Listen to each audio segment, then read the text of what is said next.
काही गोष्टींचे नियम बनवून ठेवा, जसे सकाळी उठल्यानंतर उगवत्या सूर्याचे दर्शन घेणे. दुसरी गोष्ट, बुधवार आणि शुक्रवार या दोनच दिवशी आपल्या हाताची जी नखं आहेत ती काढण्याचा नियम बनवा. त्याचप्रमाणे एक मुठभर बाजरी किंवा तांदळाच्या कण्या दररोज पक्ष्यांना घालण्याचा प्रयत्न करा.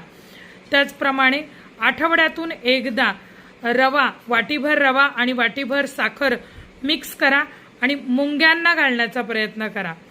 दर शनिवारी काळं कुत्रं जर का तुम्हाला दिसलं तर त्या कुत्र्याला काहीतरी खायला घाला. पोळी, दूध पोळी, भाकरी, जे जमेल ते, गेला बाजार बिस्किट, हे देण्याचा प्रयत्न करा.